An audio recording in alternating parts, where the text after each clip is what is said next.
Salut, moi c'est Lucas, je suis technicien chez Rutile et aujourd'hui je vais vous montrer comment changer votre chambre à air ou votre pneu sur votre vélo. Donc pour cela, vous aurez besoin d'une clé pour pouvoir enlever votre roue ou une attache rapide s'il en est équipé, de démonte-pneu pour pouvoir enlever votre pneu et d'une pompe pour pouvoir regonfler le tout et repartir sereinement. Pour commencer, il faudra enlever votre roue. Pour ça, bien penser à baisser votre vitesse sur le plus petit pignon. Cela facilitera le démontage et le remontage. Nous pouvons donc desserrer notre roue arrière.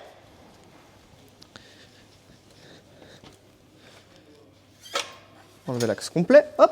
Et pour faciliter le démontage de votre roue, vous pouvez actionner la chape de dérailleur avec votre pouce pour le tirer. Et là, votre roue sortira toute seule. On va donc procéder ensuite au dégonflage si ce n'est pas déjà fait.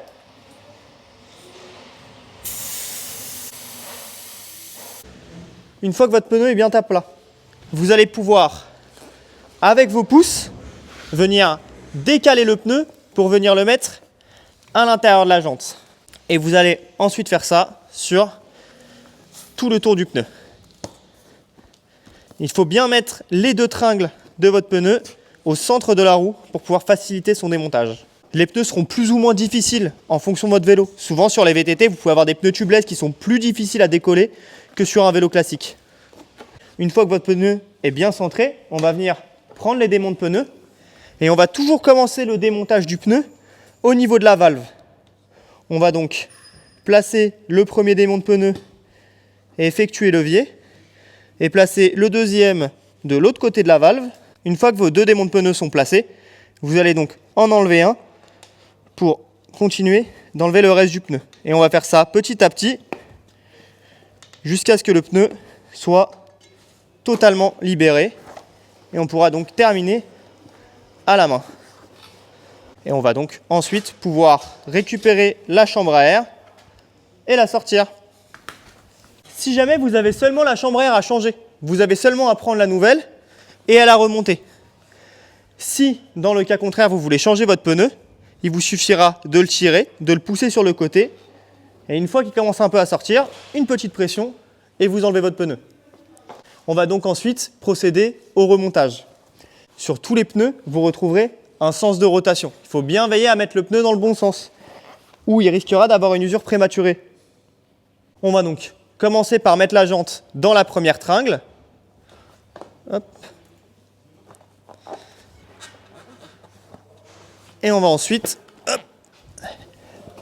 faire coulisser le pneu avec ses pouces.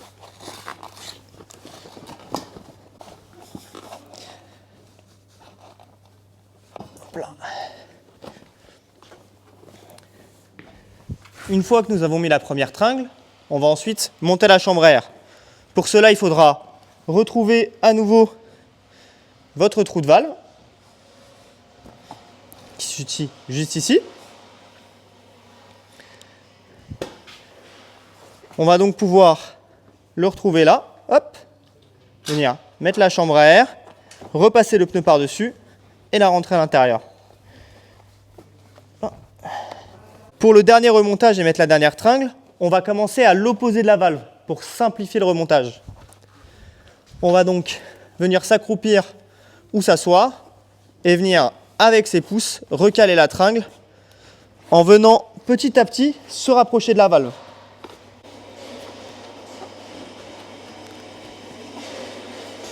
Petite astuce pour s'aider, bien penser à remettre les tringles au centre devant le jante. Cela vous laissera plus de mou pour pouvoir terminer le remontage du pneu.